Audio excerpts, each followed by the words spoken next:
আজকের আলোচ্য বিষয় শ্রী দুর্গার দেবী মহামায়ার দিব্য ভুবন সম্পর্কে।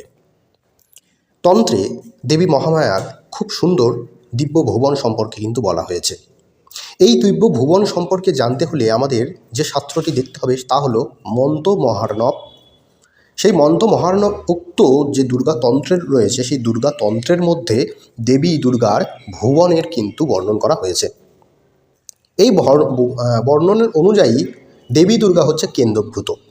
বর্ণনাটি এরকম হতে পারে। প্রথমে আপনারা এই ছবিটি দেখে নিন।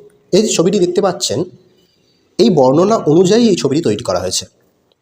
দেখুন কোথায় কোথায় দেবী দুর্গা রয়েছে, দেবী দুর্গা থেকে শিবের উৎপত্তি কিভাবে হচ্ছে, সমস্ত কিছু ভিডিওর মাধ্যমে আপনাদেরকে বলবো। তো চলুন শুরু করা যাক।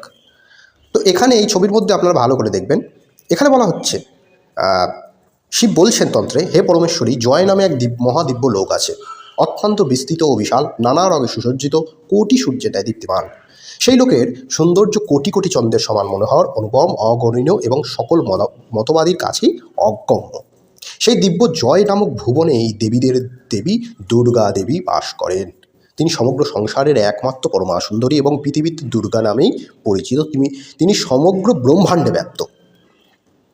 তাহলে এই যে আপনারা দেখলেন যে দেবী দুর্গা কেন্দ্রে রয়েছে, আসলে দেবী দুর্গা কেন্দ্রে রয়েছে বলে এটা ভেবে নেবেন না যে দেবী দুর্গা ওই সাত আসমানের উপর বসে আছে বা একটা জায়গায় বসে আছে, এমন কিছু না। তিনি সর্ব জায়গায় ব্যপ্ত, সেটা শাস্ত্র বলছে।